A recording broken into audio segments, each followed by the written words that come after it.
اهلا وسهلا، كي دايرين؟ لاباس عليكم؟ كنتمنى انكم تكونوا بخير وعلى خير ونلقاكم ان شاء الله يا ربي الفيديو باحسن الاحوال. اسمحوا لي غبرت عليكم بزاف، انا عارفه، ولكن نتوما عارفين الوقت اللي كنكون ما دايرش فيديو كنكون مشغوله بزاف مع الناس اللي محتاجين مساعده. بطبيعه الحال كنحاول نعاون اكثر عدد ديال الناس، لان تبارك الله كاينين بزاف عندي ديال الناس ديال الانستغرام، كل واحد المشكله اللي عنده، وسورتو توصلت بزاف ديال المواعيد، لان صراحه قلت غنكرس الوقت ديالي لهاد الناس بعدا. وعاد ديك الساعه الا كانت شي حاجه جديده بطبيعه الحال عاد ندير فيديو. نتوما عارفين راه صعيب انك كل مره دير فيديو، خصها تكون شي حاجه عندها القيمه اولا شي حاجه مهمه اللي تعاونكم حتى نتوما. عاد ديك الساعه بامكاني انني ندير فيديو. فبطبيعه الحال الموضوع ديال اليوم جيت غنهضر على جوج النقاط اللي هما مهمين. اول حاجه بالنسبه للناس اللي عندهم لي كونطرا محسوبه على الربح وطاحوا في السيستم. البارح كانت واحد الوقفه امام القنصليه بالرباط، كنشكر بزاف ديال الناس اللي تواصلوا معايا، اللي كيوصلوا لي معلومات، كيوصلوا لي كلشي بالتفاصيل باش هكا تعم الفائده. غنشرح لكم شنو داروا معاهم وشنو وقع في ديك الوقفه احتجاجيه. و الموضوع الثاني البلاغ ديال في اف اس جلوبال اللي خرج، غنشرح لكم النقاط كاملين من ا حتى زد. فقبل ما نبدا الفيديو ما تنساوش اللي باقي مشترك في القناه يشترك ويفعل الجرس باش ديما يوصلوا الجديد، واللي من اهل القناه ما ينساش لي جيم ولا كومونتير زوينين ديالكم، هكا كتحفزوني باش ديما نزيد لقدام. وشكرا لاي واحد كان كيتواصل معايا ما كيغبرتي علينا علاش ما كتصيفطاش لي فيديو، ولا العظيم ما كنبغيش ندير لي فيديو الا كانت شي حاجه مهمه. عاد ديك الساعه بنادم كيدير لي فيديو، لان راه صعيب، راه ما يمكنش انك ديما دير لي فيديو الا ما كانش شي جديد اولا بخصوص المواعيد. فاول حاجه غنهضر عليها هي القضيه ديال البلاغ باش نحيدوه علينا. فبالنسبه للبارح في اف اس جلوبال خرجت واحد البلاغ اشعار هام للمتقدمين المقيمين في الدائره القنصليه بالقنصليه الدار البيضاء. يعني هما قالوا بالنسبه للدار البيضاء، ما قالوش على بالنسبه للناس كاملين. يرجى اتباع الارشادات التاليه: يجب ان تكون الصور المرفقه بطلبات التاشيره قد التقطت خلال الاشهر السته الماضيه. فبالنسبه كيهضروا على التصاور، انا بالنسبه لي انا كنظن هذا الامر راه كلشي عارفه. انا كنظن ان حتى بنادم كيقرب انه يدفع الدوسي ديالو عاد كيمشي يتصور. يعني على الاقل المهم دابا قال لك ان التصاور على القليله تكون فيهم يعني 6 شهور، ما تكونش اكثر. يعني حنا عارفين ان من الاحسن بالنسبه ليا حتى كتبغي تجمع الدوسي ديالك عاد كتمشي عند المصور كتصور. يعني دابا داروا ليها واحد لاضات اللي هي 6 شهور ما تكونش تصاور فايتها. فانا اصلا ما نظنش ان شي واحد كان داير تصاور دافعهم قدامين. المهم دابا راه ولات عندهم مده الصلاحيه اللي هي 6 شهور ما تكونش فايته، حيت حنا عارفين النهار اللي كتدفع الدوسي ديالك كتعطيهم واحد التصاور وكتكون لاصقه واحد التصويره في الفورمولير ديال الفيزا. فهذه اول حاجه. بالنسبه للتاشيرات الجنسيه دي، عند التسجيل في بوابة في اف اس جلوبال للتحقق من جوازات السفر يجب أن تكون صلاحية جواز السفر 24 شهر على الأقل. تطبق هذه القاعدة على التسجيلات الجديدة ابتداء من 11 يونيو 2025. أنا غنشرح لكم هذه القضية هي بالتفاصيل. فبالنسبة للتأشيرات يعني كيهضروا على الفيزا روتور، التجمع العائلي بالنلاوصه اولا بالجنسيه، لي كونطرا، دراسه، هذه هي نوع التاشيرات اللي كيهضروا عليها. فبالنسبه لهذه القضيه اللي كيشرحوها ان اي واحد اللي بغى يتقيد من جديد، يعني اي واحد يلا غيتقيد في اف اس جلوبال. حنا عارفين مثلا ملي كتخرج لك النلاوصه اولا مثلا يلا كتبغي تقيد باش تسنى الرونديفو ديالك، ملي كتدخل تقيد ولا دابا كيطلبوا لك انك تصور لهم الباسبور وكتصور لهم النلاوسطه بالنسبه للناس اللي كتخرج لهم النلاوسطه. فبالنسبه لهذاك جواز السفر خصو القليله من التقييد في السيت تكون فيه 24 شهر. انا غنشرح لكم علاش هذه القضيه، لان رغم لي فيديو ورغم التنبيهات ورغم بزاف ديال الهضره كاينين شي ناس اللي كيمشيو كيتقيدوا كيكون جواز السفر ديالهم هابط بزاف. فالقنصليه كطيح في مشاكل ان النهار اللي كيبغي يدفع حقا.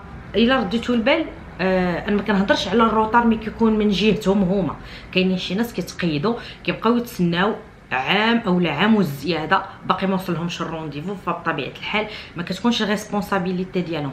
ولكن كاينين شي ناس كيقرب يسالي الباسبور ديالهم وهما ما مسوقينش، اولا مثلا حتى كيدفع كيعيطوا له من القنصليه بدل الباسبور، اولا حتى كيقرب يدفع عاد كيلقى خصو يبدل الباسبور. فدابا القليله ان خصك ملي تقيد اول مره في السيت ديال VFS جلوبال باش يتوصل بالموعد خص تكون الباسبور فيه 24 شهر. فكنتمنى انكم تكونوا فهمتوا هذه النقطه. وهذه القضيه غتطبق ابتداء من 11 يونيو 2025، يعني بالنسبه للناس الجداد. فالنقطة الثالثة، يجب أن تتضمن الشهادات المقدمة لطلب التأشيرة معلومات مقدم الطلب كما هو موضح في الوثائق الرسمية. سيتم رفض الشهادات التي تحتوي على اختلافات سواء في النسخ الأصلية أو المترجمة مع الوثائق الرسمية. ينصح بشدة بالتحقق من وثائقكم بعناية قبل تحديد موعد وتقديم طلب التأشيرة. يعني انا ديجا شرحت لكم هذه القضيه، ان الورق خصكم تبقاو تفيريفيهم. داكشي اللي في الورق الاصليه هما اللي كاينين في الترجمه. داكشي علاش ديما كنبهكم الا كنتي غتمشي عند المترجم، ديجا لونسيت لكم واحد الورقه ديال المترجمين المحلفين من طرف القنصليه الايطاليه.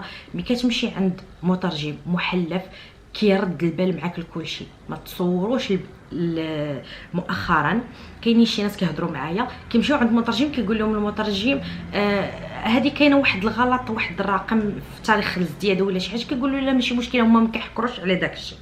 لا، كيتحكر على كل شيء. رقم ماشي في محله، حرف ماشي هو هذاك، اسم ماشي هو هذا، كل شيء خصو يكون كما في الورق الاصليين كما في الترجمه. فحاولوا انكم تردوا البال، لان الا كان شي حاجه ماشي هي هذيك راه كيتواصلوا معاك باش تمشي تصلح الغلط. فحاول انك ما تبقاش تجرجر. من نترجم ورقاتي ونصاوب اموري ونقاد الدوسي ديالي، نحط كلشي قدامي ونفيريفي هادشي اللي في هاد الورقه هو اللي في هاد الورقه، لي دات، الاسماء، الكنيات، كل شيء يكون هو هذاك. فكنتمنى انني نكون شرحت لكم مزيان. هذا بخصوص البلاغ ديال VFS جلوبال اللي حطاتو البارح. فحاليا غنهضر بالنسبه للناس ديال اللي طاحوا لهم لي كونطرا بالنسبه الرباط من السيستم. البارح كانت واحد الوقفه، تواصلوا معايا بزاف ديال الناس اللي كانوا تماكين، مشاو امام القنصليه ديال الرباط كيهضروا بخصوص هذا المشكل اللي عندهم. فكاملين قالوا لي نفس الهضره، على ان واحد الوقيته خرج واحد السيد من امام القنصليه، قال لهم عطيوني واحد 10 ديال لي كونطرات نفيريفيهم. فبطبيعه الحال خدا واحد 10 ديال لي كونطرات من امام الناس، يعني خداهم مشاو فيريفياهم قلبهم لقاهم ان فعلا طاحوا من السيستم، فعلا ان هذوك الناس عندهم واحد المشكله.